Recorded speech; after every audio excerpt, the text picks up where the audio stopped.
Hallelujah. Hallelujah. Blessed be the great King, Yehoshaphat. You may be seated. That introduction made me kind of nervous. I'm nervous about doing this portion. But like my brother Misharet Arania said, that this history is great. And when we go through it, we get to see our faults.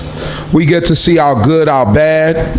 We get to see that the people back then is just like the people today. That's right. And they go through the same type of situations. Only thing is that they had long robes and maybe longer beards than what we got, and turbans on their heads and things of that nature. But they was doing the same things that we're doing today. As we're going to see here, we're going to begin to see the sin of the children of Israel and the things that we put our trust in.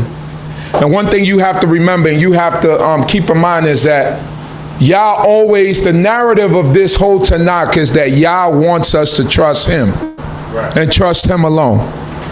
Don't put your trust in inanimate objects that don't have life, that don't breathe, that don't walk, that don't see. Yah wants us to look at him and put our trust in him. Like Sister Edna said, before she didn't think about praying, about calling to Yah, about thinking about Yah, but Yah is there. He's a living being that's there waiting for us to go and call him so that he can receive us.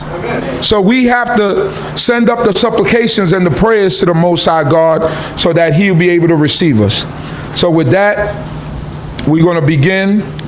I know I got chapter 3 up there, but it's chapter 4. 1Samuel chapter 4, starting from verse 1. Hallelujah. So let me just set it up. Last week, my brother Misharet Arania did a great job in explaining the history. So we see that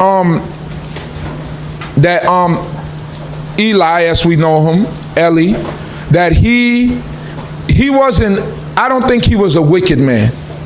He just didn't correct his sons. And what happened with him is that the higher position that you're in, the more circumspect you have to be. Now, it doesn't mean your children can't go astray, but you have to be able to check them. Right. And he saw what his sons was doing, as my brother brought out last week, and maybe he benefited from some of the wickedness that they were doing. He talked to them, but his job was to suspend them. Right. His job was to take them away from the duties that they was doing. Right. But sometimes nepotism don't allow you to do that. Because nepotism tells you that I love this girl too much. I love this boy too much. I know I could speak to them. I know I could straighten them out. But sometimes they just, as they say, the black sheep of the family. And they can't be straightened out. So someone else has to straighten them out. And if he was old and feeble and he was weak of sight, he should have gotten, I'm sure there was some soldiers and some, I know they had goons around them, but you can't be a goon over the whole nation. Right. So his duty was to check them boys before they got him into ruin. So now we're going to get to the point now where the Most High God begins to do some things here in the history. Let us go. We're in the book of 1Samuel chapter 4, verse 1. Hallelujah. Hallelujah. And the word of Samuel came to all Yisrael. Now Yisrael went out against the Philistines to battle and pitched beside Eben-ezer. And the Philistines pitched in Aphek. And the Philistines put themselves in array against Yisrael. And when the battle was spread, Yisrael was smitten before the Philistines, and they slew of the army in the field about 4,000 men. So they slew about 4,000 of the children of Israel. Right? Philistines means what? What? Immigrants. Immigrants. So keep reading. An inhabitant of Philistia, descendants of Mitzrayim who immigrated from Kaftor or Crete to the western seacoast of Canaan. So when you look at the Philistines were descendants of Mizraim. Who do we know Mizraim to be today? Egyptians, right? So the Egyptians said they was immigrants. They knew them as immigrants because the land was possessed by the Canaanites. But they came from, so if their father is Mizraim, they're south of the land of Israel, and they were known, their name literally means immigrants. You know what I'm saying? So they migrated to the coast of Israel, and that's why they were just known as immigrants. That's what their name meant, immigrants. That they came and they took these 5 cities in the southern part of Israel, which is Judah. So this is where they come from. These people were black people. What they call Philistines today, or who claim to be Philistines, is the Palestinians. But obviously something happened there. They got bleached out, because those are not the original Philistines. Those are not the original people of the land. And as they were called there, they were called immigrants. So now we got here, we got Eben Ezer, right? Which is, Eben is stone, right? Like we know our brother Vinya, right?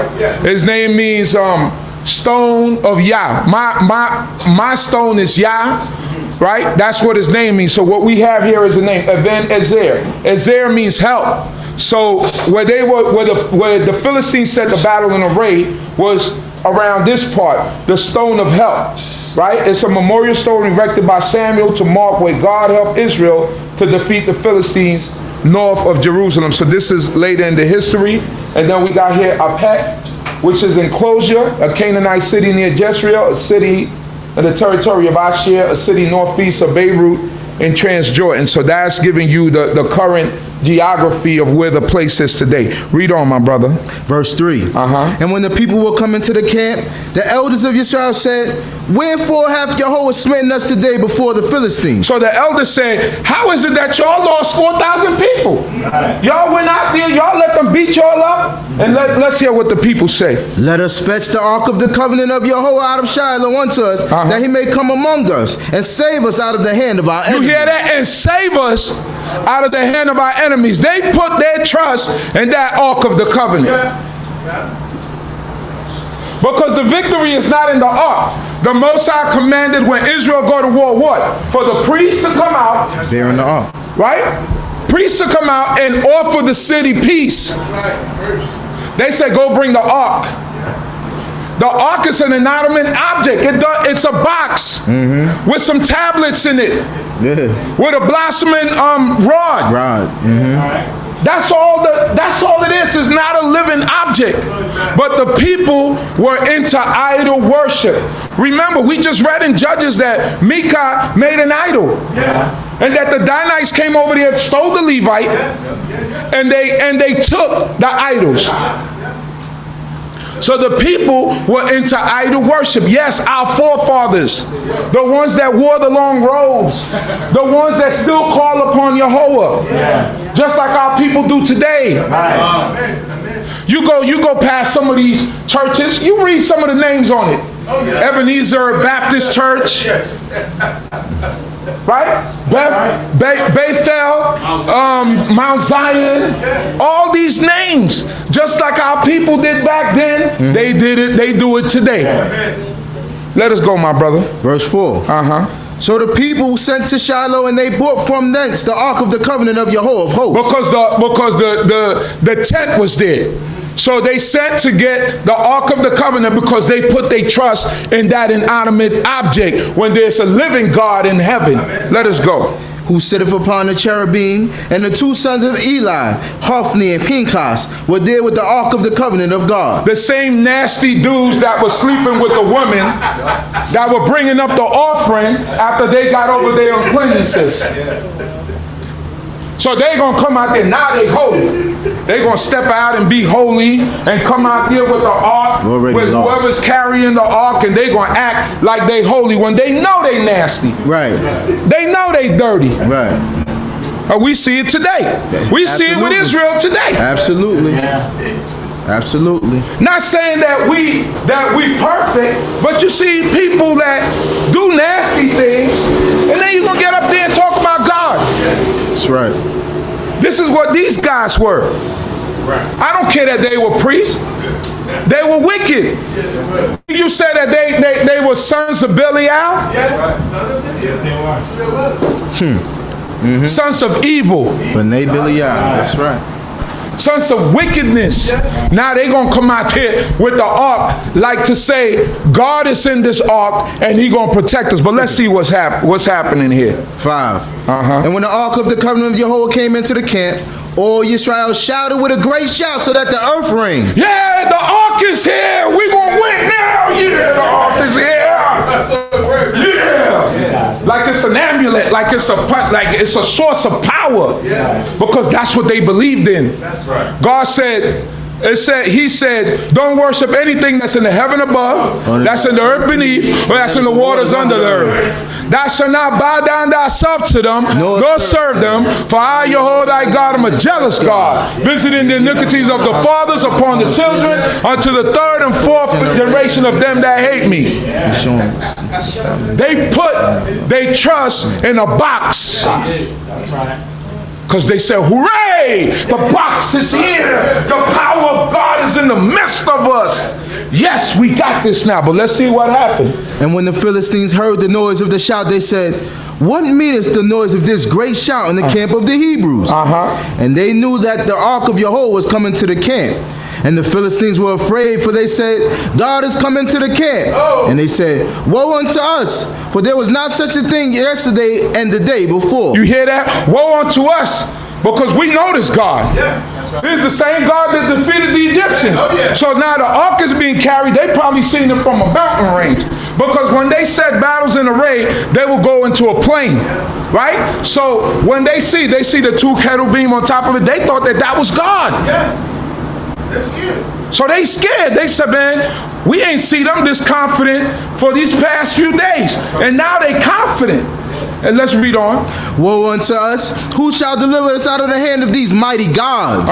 Mighty gods. They seen them cherubim on top of the ark, on the cover. These are the gods that smote the Egyptians with all manner of plagues and in the wilderness.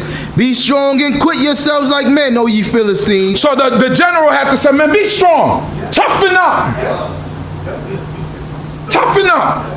Because the Philistine soldiers were scared. They ain't roll over. Yeah, they ain't roll over. Let us go. That ye be not servants unto the Hebrews, as they have been to you. You hear Quit that? yourselves like men and You're going to be servants to them like they've been to you. That's what you want? You want your little babies to be servants to them? You want your wives, your little daughters now to be made servants? And all of y'all die? So quit yourselves like men and fight. Man, strap up your sword and tighten up, because we about ready to fight. Let's go. And the Philistines fought, and Yisrael was smitten. And they fled every man to his tent, and there was a very great slaughter. For there fell of Israel 30,000 foot. So overall, it was 34,000 people died of Israel. Why? Because you put your trust in something that you should not put your trust in. Right. You're serving idols. You're bowing down to the Ashtaroth. Yeah. You're bowing down to the Baalim. Yeah. And you think that this box has power. You're not calling on the King of the universe. Right. And Samuel is there. Yes. Talk to me. The prophet is there. Talk to me. He's there. How much more today? Yeah, he's there. All of us are here. We scream loud. We tell the people online. You get people that get online and shout to a God that was never, to a man that never existed. Right. And give him the glory as if he is God. When God told us not to bow down to anything in the heavens above and the earth beneath or in the waters underneath the earth. That's clean. That's simple. That's plain. And that's the same thing that our forefathers were doing. Let us go, my brother. And the ark of God was taken. And the two sons of Eli, Hophni and Pinchas, were slain.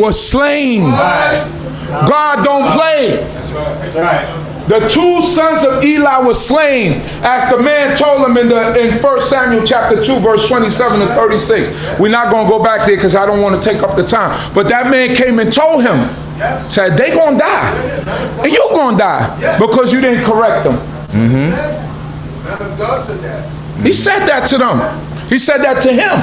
Yeah. So he knew this day was coming. Yeah. Oh yeah. He knew this day was coming. Because who did he press? He pressed Samuel. Pressed him. You better tell me everything, because Samuel was ducking him. You can see Samuel, he probably was like, I don't want to tell him this. Right. I don't want to tell him that the whole day went past. He want to find out what God said. He said, now boy, you better tell me what the Most High said, and don't leave anything out. That's what he said. Yeah. Don't leave anything out, or else it's going to be your behind. That's what he said. He said, okay, God said he's going to kill you. Yes. And your sons.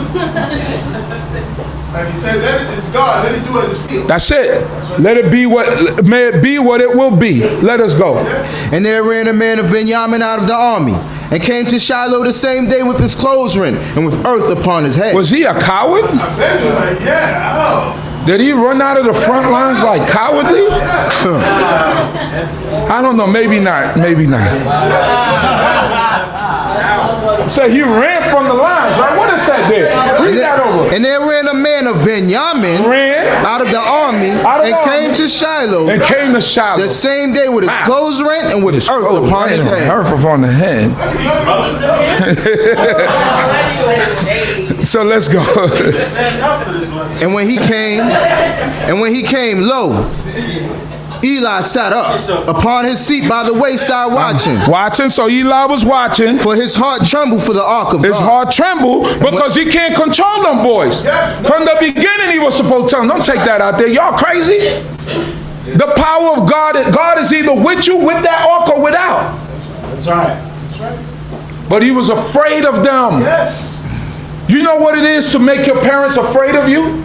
That they can't tell you anything? That they can't speak to you because you're going to frown up? Or you're going to turn your shoulder, or you're going to suck your teeth? That's Eli right now. So he was trembling. He was praying to God that please bring the ark back. Because it's his responsibility. He's the high priest. Let us go. And when the man came into the city and told it, all the city cried out. All the city cried out. Why? Because they trusted in that box. Right. And when Eli heard the noise of the crying, he said, what meaneth the noise of this tumult? And the man made haste and came and told Eli. Now Eli was 98 years old. 98 years old, well stricken with age. Let's go. And his eyes were set that he could not see. He could not see. He was blind. And the man said unto Eli, I am he that came out of the army, and I fled today out of the army. And he said, how went the matter, my son? And he that brought the tidings answered and said, Israel has fled before the Philistines, and there have been also a great slaughter among the people. And thy 2 sons also, Hophni and Pinchas, are dead, and the ark of God is taken. But he already knew that that was going to come. It was just a matter of time. So now it says Eli was blind, and he's the high priest. So during Yom Kippur, who went into the holies of holies? He's blind. Because only the high priest, right, is supposed to go into the holies of holies. So what would happen in a situation like that? Just food for thought. What would happen in a situation like that? Come back with the answer later. Verse 18. And it came to pass when he made mention of the ark of God, that he fell from off his seat backward. He fell by the side of the gate, and his neck broke, and he died. That gate, and his neck broke, and he died. For he was an old man and heavy. He was heavy set. And he had judged Israel 40 years. He judged Israel 40 years, but because he didn't correct his sons, right? Because it's going to talk about Shemuel later. And it's going to talk about his sons being wicked. But obviously Shemuel corrected his sons. And Eli is in a higher position. And they was touching of the holy things that belong to God. There you go. There you go. You can't do that. That's a fact. You can't mess with God's stuff. No, you can't. They say he died, he broke his neck, and he judged Israel for 40 years. Let us go. And his daughter-in-law, Pinchas' wife, was with child, near to be delivered. And when she heard the tidings that the ark of God was taken, and that her father-in-law and her husband were dead, she bowed herself and brought forth, for her pains came suddenly upon her. And about the time of her death, the woman that stood by her said unto her, fear not, for thou hast brought forth a son. But she answered not, neither did she regard it. Because she was distressed, and she was near to dying. Let's go. And she named the child Ichabod, saying, the glory is departed from Yisrael. The glory is departed from Yisrael. So Ichabod is like a compound name, right? So it says Ichabod means no glory. right? E is not, and kavod is glory or honor. So we get no glory because my husband died, my brother-in-law died, and my father-in-law died. And now I'm in distress. She went into early labor because once she heard the news, you know, that's something that shocked her. And now this baby's coming out. Let's go. Because the ark of God was taken, and because her father-in-law and her husband. And she said, the glory is departed from Israel, for the ark of God is taken. The ark of God is taken. Let's go. Chapter 5. Hallelujah. Hallelujah. Now, the glory, let me just say this. The glory was not in the ark. Right. The glory is not in the ark. And this is the lesson that we learn here for the people online. Everybody in here knows that. That is not in an inanimate object. It's not in a statue. It's not in a little pendant that your mother, oh, my mother gave me this pendant and I cherish it forever. And this is my good power. That has no power. People walking around with rabbit's foot in their pockets like it's bringing them good luck. That don't bring you any good luck. The Buddha you got sitting on your shelf is not protecting you. The corn you got over your door is not bringing you good luck. The feathers you got hanging off your dashboard, your mirror in the car, that's not protecting you. Your little idols that you got on your dashboard, St. Augustus, St. Augustine, none of those are protecting you, because guess what? The people who have Jesus stickers as their co-pilot, they died too in car crashes. They're the first one to go. They died too. So your protection is not in the sticker. No. Your protection is not in the little stuff you put on your dashboard. Your protection is in trusting in the one true and living God. That's where your protection comes from. Israel had to learn a hard lesson. It wasn't in a box. All there was in there is 2 pieces of stone. Like I said, a blossoming rod. And what else? And the manna. That's it. And that was just as a sign. Yeah, that's it. But no power was in there. The power is in glorifying in God, because we don't have that today. No. But what did Sister Edna just stand up here and testify to? That Yah spared her life. And she wasn't praying to no box. Let us go. Now the Philistines had taken the ark of God, and they brought it from Ebenezer unto Ashdod. And the Philistines took the ark of God and brought it into the house of Dagon, and set it by Dagon. So now Ashdod means powerful. It was one of the major Philistine cities on the Mediterranean Sea, west from Jerusalem, modern Ashdod. So now we got a map here of where the Philistines dwell. So the Philistines basically dwelt on the western side of what we know of the southern kingdom, which is Judah, which is alongside the coast by the Mediterranean Sea. That's where they dwelt. They were fishermen. They were people of the sea. And they worshiped a god named Dagon, right? Which means dag in Hebrew means fish, right? So the meaning of Dagon is a fish or little fish, right? So now the history of that is that they're people that worship because how do you say it? They wealth came from the sea. Right? They were fishermen. Everything that they got was from the strength of the sea. So they worshiped whatever came out of the sea. So their god Dagon was like was half human, like how you see mermaids.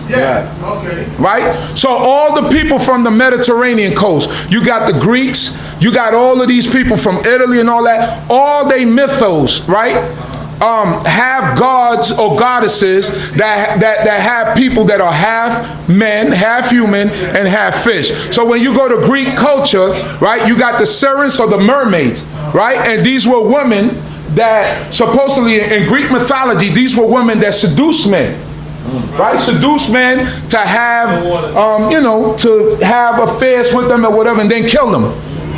Right? They turned on them and killed them. So this was the mythos. So now all the people from the Mediterranean coast, they all worship things that came out of the sea. And there was no difference with the Philistines.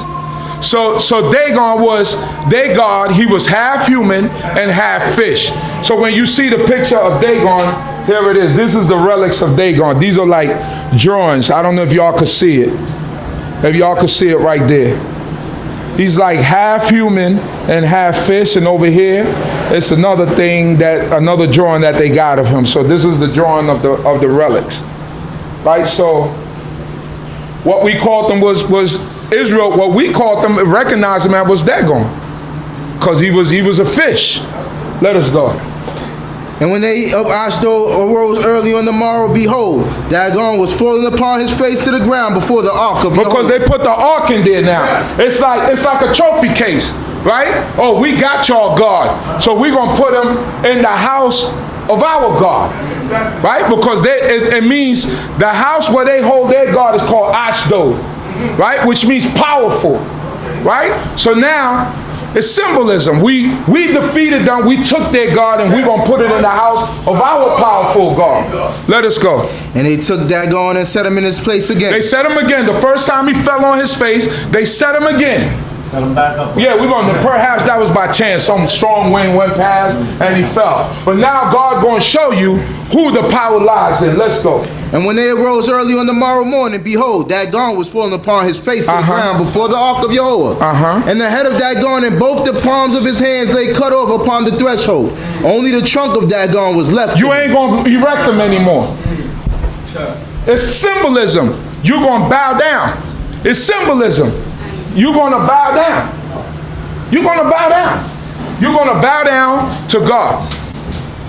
It's symbolism. There is no power in the box. But it's symbolism. You want to disrespect? So now I'm going to disrespect your God. Let us go. Therefore, neither the priest of Dagon nor any that come into Dagon's house tread on the threshold of Dagon and Ashdod. Yeah, because they got scared. They said, this is of God. Let us go. But the hand of Yahweh was heavy upon them of Ashdod. Was heavy on them. He destroyed them. Showed them that they weren't powerful. Emeralds, even Ashdod and the borders thereof. Emeralds. You know what that is? Hemorrhoids. Boils. And stuff like that. They couldn't take that. That's right. Nobody could take that. That's right. So God struck them. Why? Because you want to play games? Right. Now I'm going to strike you. You touch my people, now I'm going to touch you. Let us go. And when the men of Ashdod saw that it was so, they said, the ark of the God of Israel shall not abide with us, for his hand is so upon us and upon Dagon and our God. They sent therefore and gathered all the lords of the Philistines unto them, and said, what shall we do with the ark of the God of Israel? And they answered, let the ark of the God of Israel be carried about unto Gath. And they carried the ark of the God of Israel about thither. So, and it was so. Do y'all remember in the history who comes from Gath? Goliath. Right. So the name is Gath, right? It means wine press or wine vat. So most likely this is the place where the Philistines produce their wine. Right? It makes sense. So then it says one of the 5 royal of the chief cities of the Philistines and the native city of Goliath. Let us go. And it was so, that after they had carried it about, the hand of Jehovah was against the city with a very great discomfiture. And he smote the men of the city, both small and great, and emeralds broke out upon them. So no matter what city they took it from one city of the Philistines, they said, now y'all got to share in some of this misery now, so we're going to take it to Gath now. You know, then y'all deal with this now, because we all had a hand in this. It wasn't just one city that defeated the Israelites. It was we all had our hands in this. So now y'all have to deal with this. Let us go. So they sent the ark of God to Ekron. And it came to pass as the ark of God came to Ekron, that the Ekronites cried out, saying, they have brought about the ark of the God of Israel to us, to slay us and our people. Yeah, it's like passing a hot potato. You know what I mean? It's like, hey, now it's your turn. It's your turn. So Ekron means emigration, or torn up by the roots. The most northerly of the 5 principal cities of the Philistines, located in the lowlands of Judah, and later given to Dan. Let us go.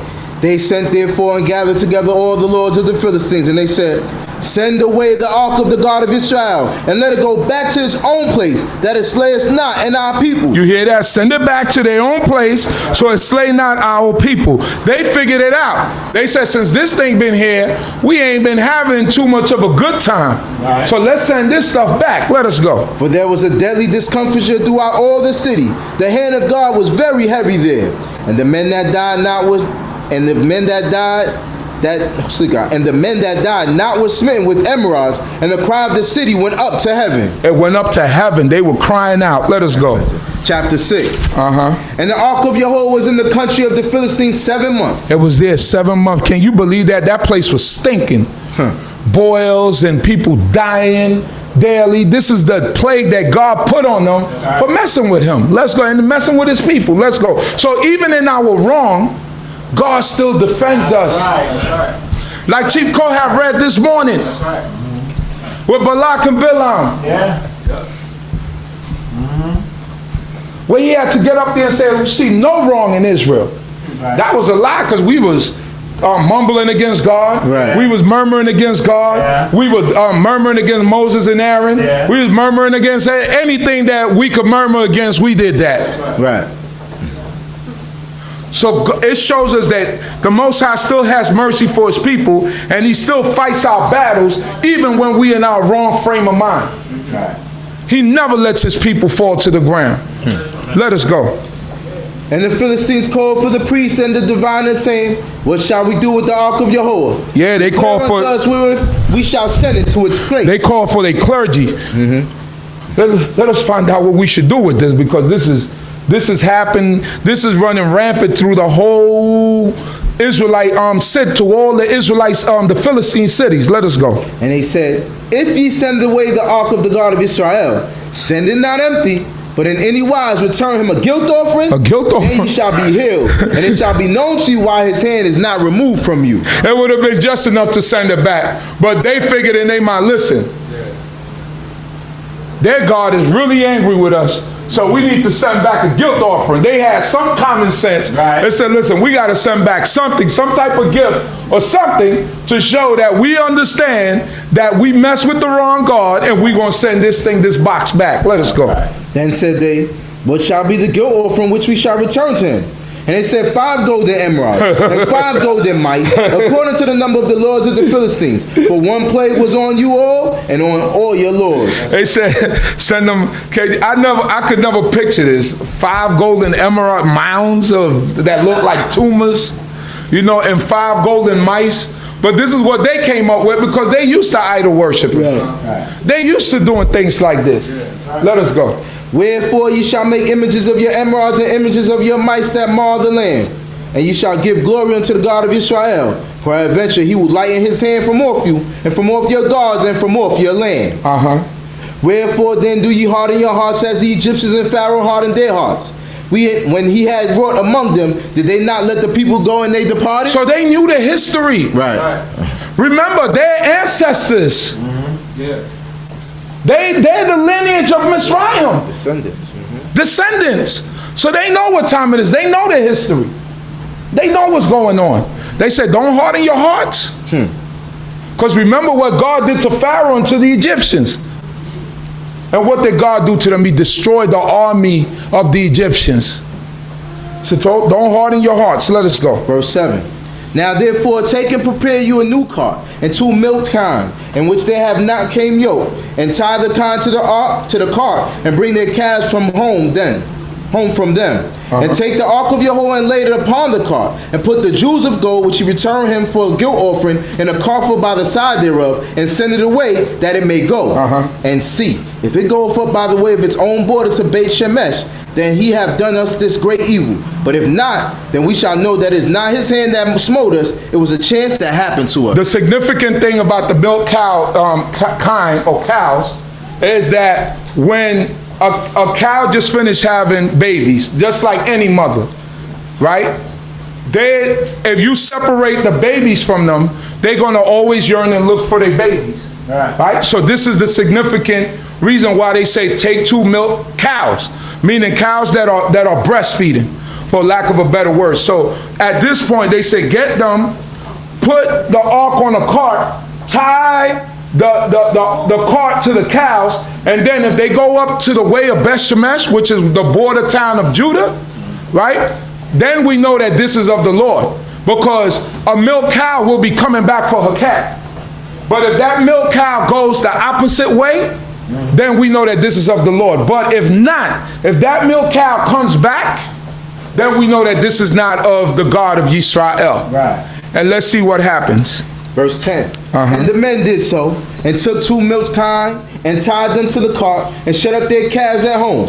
And they put the ark of Yahweh upon the cart, and the coffer with the mice of gold and the images of their emerald. They put all that in there. And the kine took the straight way by the way to Beth Shemesh. They went a straight way. That's right. They didn't veer off to the left nor to the right. They went to Beth Shemesh. And Beth Shemesh means what? House of the sun, a town in southwest Judah. And I kept wondering about that. I said, did they worship the sun there? Or was that just the name that the city had before they got there? But they called it House of the Sun. Was our people into sun worship? So let us go. They went along the highway, lowing as they went, and turned not aside to the right hand or to the left. To the right hand, to the left. The Philistines went after them unto the border of Beth Shemesh. And they of Beth Shemesh were reaping their wheat harvest in the valley. And they lifted up their eyes and saw the ark and rejoiced to see it. And the cart came into the field of Joshua the Beth Shemite, and stood there, where there was a great stone. And they cleaved the wood of the cart, and offered up the kine for a burnt offering unto Yahweh. And the Levites took down the ark of Yahweh, and the coffer that was with it, wherein the jewels of gold were, and put them on the great stone. And the men of Beth Shemesh offered burnt sacrifices and sacrifices the same day unto Yahweh. And when the 5 lords of the Philistines had seen, they returned to Ekron the same day. They returned to Ekron. They wanted to make sure it got there safe. Yeah. We don't want anything else to happen to our people. Let us go. And these are the golden emeralds which the Philistines returned for a guilt offering unto Yahweh. For Ashdod 1, for Gaza 1, for Ashkelon 1, for Gat 1, for Ekron 1. And the golden mice according to the number of all the cities of the Philistines, belonging to the 5 lords, both of fortified cities and of country villages, even unto Abel by the great stone, wherein they set down the ark of Yahweh, which stone remaineth unto this day in the field of Joshua the Beth Shemite. And he smote of the men of Beth Shemesh, because they had gazed upon the ark of Yahweh. Even he smote of the people 70 men and 50,000 men. You hear that? 70 men and 50. What's that? He's 50,000 men, 70 men. What? 50 and 70,000 men. 50,000 70. 50,000 70. So. It's just the curiosity. They say curiosity killed the cat, right? Yeah. The satisfaction with it. So they needed to be open. You know the laws of God. That's right. You're not supposed to touch that stuff. That's the holy article. Right. Not because you don't know the ordeal that they went through. Exactly. People were dying over there. But you know better. And when you know better, you're supposed to do better. So everybody that came and peeked in there died. Right. There were Levites there. Levites could have told them, you're not supposed to touch this. Leave it alone. Leave it alone. Stay away from it. Let the people that are the right people to carry this, let them carry it. I think that Aaron's supposed to cover it. His sons, the priests, are supposed to cover it. Then the people who pick it up come and pick it up, put the poles in it and carry it. They're not even supposed to see what's on it.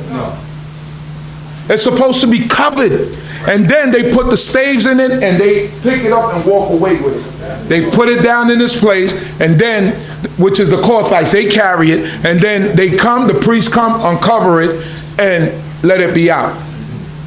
So you're not supposed to touch it, look inside of it, do any of those things. Because it belongs in the holies of holies. And the only one that goes into the holies of holies is the high priest. So they knew better. But they wanted to be curious, and they went in there and they died. Let us go. And the people mourned because Jehovah had smitten the people with a great slaughter. And the men of Beth-shemesh said, who is able to stand before Jehovah, this holy God? And to whom shall it go up from us? And they sent messages to the inhabitants of Kiriath Yearim, saying, the Philistines have brought back the ark of Jehovah. Come ye down and fetch it up to you. They keep bringing it inland more and more. Yeah. Closer and closer into the central part of Judah, because they like, listen, we had 50,000 people plus dying in here. You know what I'm saying? We can't keep this here. That's right. You know, you guys got to come get it and do something with this. So Kiriath Yearim is a city of forest, a city on the northern boundary of Judah and on the western and southern boundaries of Benjamin. Let's go. Chapter 7. And the men of Kiriath Yearim came and fetched up the ark of Jehovah and brought it into the house of Abinadab in the hill and sanctified Eleazar his son to keep the ark of Jehovah. Yeah, so they brought it to the house of Abinadab in the hill, and sanctified Eleazar his son to keep the ark of Jehovah. So they sanctified him, meaning I don't know exactly what that meant, but I guess he was supposed to just keep watch over it. But it doesn't point out that he was a Levite or even from the line of the priest. But I guess his job was just to make sure nobody peeked in there and lost their lives. Let us go. And it came to pass from the day that the ark abode in Kiriath Yearim that the time was long, for it was 20 years. 20 years, they didn't know what to do with it. And all the house of Israel yearned after Jehovah. Now remember, Ichabod was still a baby. And they don't speak of anybody else that was in duty doing the priestly duties, right? So they probably had to wait for him to get older and handle what he had to handle, you know, because there was no one that could take care of it. Samuel didn't want to touch it, or else he would have came and got it. He obviously didn't want to touch it. So there was whatever was going on at this point. 20 years went past where it stayed in this man's house. Nobody was dying. He was guarding it. He was making sure nobody touched it. And let's read on. And Samuel spoke unto all the house of Israel, saying, if ye do return unto Jehovah with all your heart, important, then put away the foreign gods. Put away the foreign gods and the Ashtaroth. And the Ashtaroth from among you. From among you. And direct your hearts. Direct your hearts unto who? Jehovah. Unto Jehovah. And serve him only. And serve him only. If our people were to put away the foreign gods, put away Jesus, put away the Buddhas, the Allahs, put away all these foreign gods and put your trust in Jehovah only, then what it says? And he will deliver you out of the hand of the Philistines. He will deliver you out of your hands of your enemies, whoever the enemy might be. Sometimes you got enemies right in the midst of your people. Right in the midst of Israel, you got enemies. When we ain't supposed to be enemies, but you have enemies right in the midst of your people. And you'll know why you got enemies. Had brother Joseph, he met a brother in the street. Brother Joseph see him, he said, hey, what congregation you go to? He sees ZT's on the brother.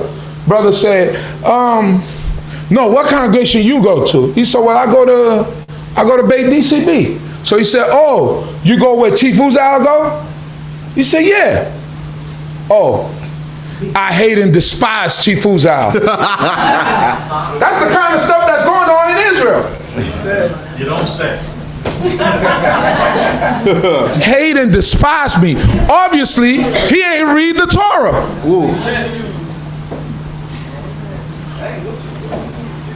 Torah said, don't hate your brother in your heart. Especially if I haven't done anything to you to hate me. So you got enemies right in the midst of you. You don't even know you got enemies. But God revealed it to you. You ain't even know. God revealed it to you. Amen. And that's a blessing. Amen. That's a blessing. That what we read. Psalm 92. That's right.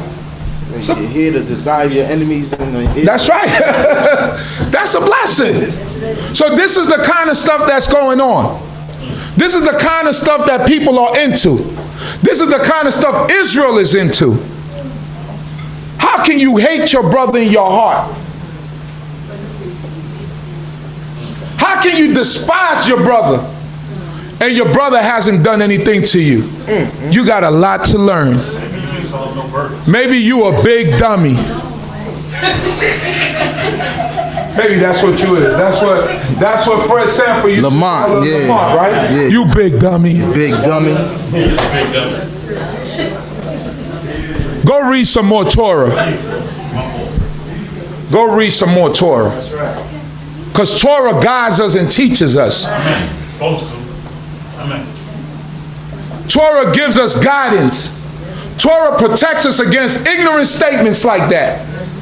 Because that's an ignorant statement. Because even if I didn't like someone and I didn't dislike them, I wouldn't say it out like that. Right. Knowing your heart pump Kool-Aid, boy. Knowing you ain't, it shows your level of intelligence. Knowing you ain't sweet like beets, baby. Let us go.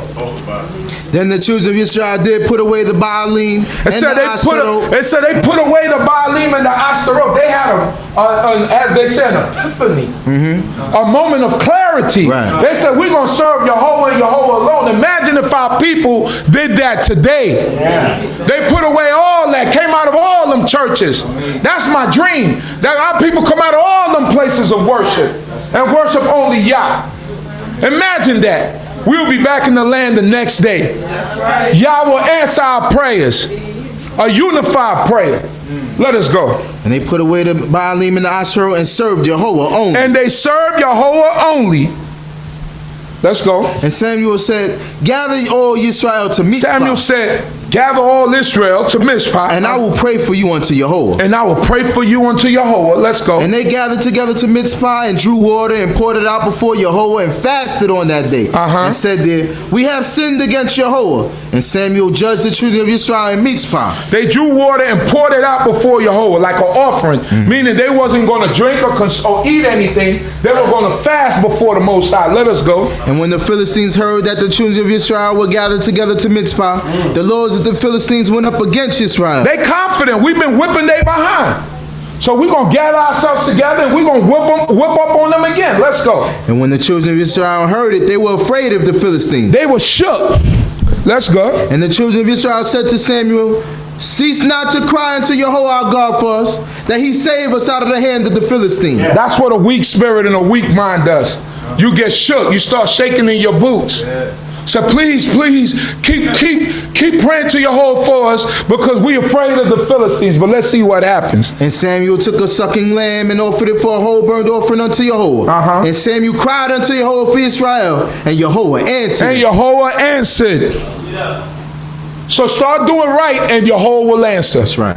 That's a fact. Get away from the idol worship and Yahweh will answer. That's right. This is for our people that's out there in ignorance. Only pray to Yah alone. Right. Yah say he will not give his glory to another. Amen. Neither his praise to any graven images. That's what he said. Amen. He said, I, even I and he, and besides me there is no Savior. Amen. Besides me there is no God. He said, who can tell you things to come? He said, I know not any. That's right. He said, I create good and create evil. Amen. Ain't no devil nor other entity that's on earth that has the same power as the creator. God created the evil for the evil day. That's right. He created good and evil. No other entity here that has that control and that power. It's the Most High God that controls all of that. So ain't no devil made you do anything. It's your own wicked spirit. It's your own adversarial spirit. We all got it. We all got that spirit. Because we can rev it up whenever we want to. We all got it. And that's the one we got to control. We got to control ourselves. Control our own evil spirits. Control our own evil thoughts. That's why God tells us, don't lean upon your own understanding, because your understanding is wicked. But if we lean on the understanding of Torah, we'll be safe. That's what we got to brainwash ourselves with Torah. So that way we'll be in the safe way, because like I told the brothers, I said the things I was thinking last week, those are evil thoughts. Let's not be so harsh. They were all right. It was all right. It was just. They was all right. It was common. But these are the things that you gotta control. Right. And if you got Yah with you, then those things will go away, because you will think of Yah first. Amen. Amen. Think of Yah first. Always think of Yah first before you're going to take some action. And then weigh it up in the scales of justice before God and see whether or not God will be happy with you. Amen. That's the way we got to move. We got to move with Yah first. And once we move with Yah first, everything will go good in our lives. You see, I fear no man. I don't fear no man. And I don't fear nothing that's before me, because I put my trust in God. Right. And we all should be walking like that. Well, we should fear nothing. Fear no situation. Fear no obstacle that's before you, because if you put your trust in Yah, you can hurdle over it. Believe me, brothers and sisters, this is what it's about. This is what this life is about. If you don't put your trust in them, then you already lost the battle. That's right. That's right. Amen. You lost the battle already. That's right. That's a fact. Amen. Lost the battle.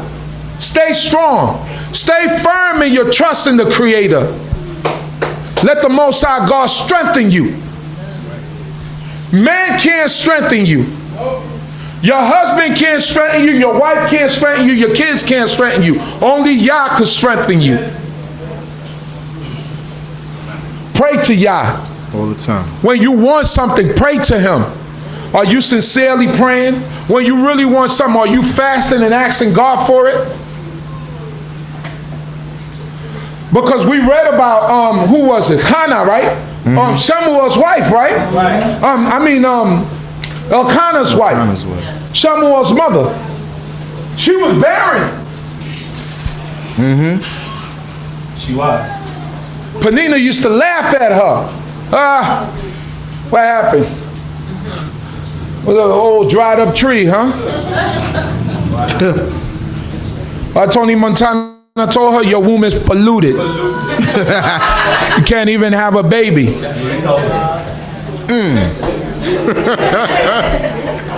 Wow. That's what he told her. You can't even have a baby. Your womb is but you could say all that. And she was her rival. But she prayed to God. That's right. Didn't she pray? She did. Didn't she come before Yah? Yeah. Eli thought that she was a babbling drunk. Right. She was pouring out her heart. She was talking. Her lips was moving, but no words was coming out. Right. So you got to strip that spirit. If you really want something, you got to strip that spirit. And you got to go before the Creator and earnestly and beg Him for what you want. Yes. Make supplications. And then He'll listen to your prayer. But you got to give something up. There's a sacrifice that comes with it. Yeah. You got to start giving up some of them ways. What is it about you that you don't like? Because we all got some about us that we don't like. That's what you got to give up. What is it about you that you don't like? Because we all have good qualities. But what is it about us that we don't like? I know about me what I don't like. Now look into you and see what you don't like and straighten that out. That's how it goes. Let us go. Verse 10. And as Samuel was offering up the burnt offerings, the Philistines drew near to battle against Israel. But Yahweh thundered with a great thunder on that day upon the Philistines and discomfited them. And they were smitten down before Israel. God is great. That's right. The Israelites didn't even have to lift up their hands. Right. That said thunder. Right. They don't even say lightning. They just said thunder. Right. The sound. Don't know what's going on. Don't know what's going on. Because when you look at lightning, then you expect the thundering, right? Right. The sound comes after. It says just thundering. Just hear noise. Have you ever had a situation where you work at a job and you maybe had like a supervisor, someone that was just nagging you, and you knew that they had something against you? Yeah. And then you come in on Monday and they fired?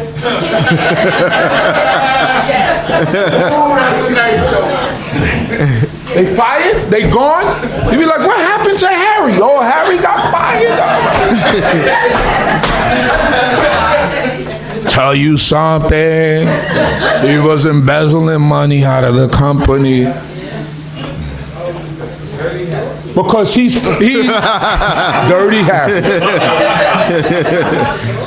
Because he's messing with God's anointed. And God hear our prayers. That's right. God hear when we cry, oh man, Most High, please don't let me lose my job.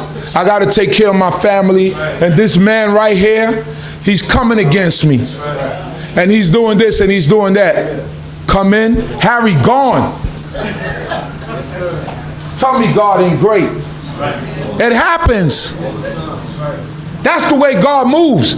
He lets you know that I did this for you. Amen. He makes you know that this is what I did for you, my boy. Let us go. And the men of Israel went out of Mitzpah and pursued the Philistines and smote them until they came under Bethar.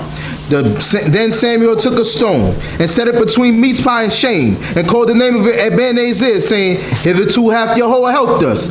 So the Philistines were subdued, and they came no more within the border of Israel. And the hand of Jehovah was against the Philistines all the days of Samuel. So he called the Ebenezer, the stone of help, right? Okay. That's what he called it. He called it the stone of help, because that's where God helped the children of Yisrael. Let us go. And the cities which the Philistines had taken from Israel were restored to Israel, from Ekron even unto Gath. And the border thereof did Israel deliver out of the hand of the Philistines. And it was peace between Israel and the Amorites. And the Amorites, let's go, because they were still dwelling in the land. Let's go. And Samuel. And remember, the Most High God told us to take all those people out, or they'll be a thorn to us. And this is what happened. They're still in the land. Let's go. And Samuel judged Israel all the days of his life. He judged them. And he went from year to year in circuit to Beit El and Gilgal and Mitzpah. And he judged Israel in all those places. You see, he went in circuit. So he was a prophet of the Lord, but he had to make his rounds. Because he was the man of God. He was a judge at that time. So he couldn't just sit in one spot. And sometimes great men, they sacrifice family. That's just what happened. When you in a position, sometimes your family go to the wayside because you see, he put nation first. He didn't put himself first. He didn't put his family first. He sacrificed that in order to uplift the nation and to uphold the commandments of the Creator of heaven and earth. Let us go. And his return was to Ramah, for there was his house. And there he judged Israel, and he built there an altar unto Jehovah. So, hallelujah. Hallelujah. Ramah is where his Eman and Zabba come from the land of Ephraim, right? And that he always went back there. That was home. Yeah. You know what I mean? He was taken to Shiloh as a baby, as a lad, like my brother said last week. He wasn't there with Pampers, and Eli wasn't changing Pampers and cleaning up. Well, back then it's diapers. You know what I mean? He wasn't cleaning up diapers and doing all that. He was already of an age where he was walking. He wasn't goo gaga in, and he could understand. He could understand when someone spoke to him. He could process thought. He could do all those things before he was taken there. So when he got older, he made his rounds around Israel, but he always went back home. Right? Everybody always goes back home. Except Meku. Meku never go back home.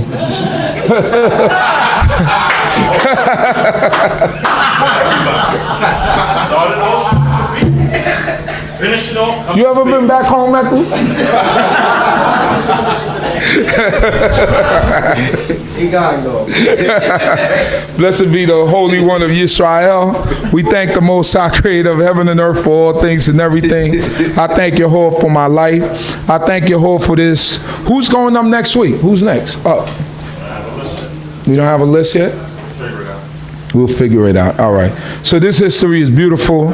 If we get into it, we get to see that our people was no different than back then than what we are today.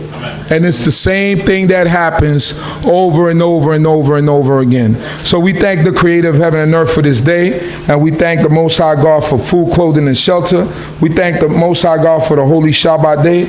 And are we, Ms. Sharei, you want to take this out?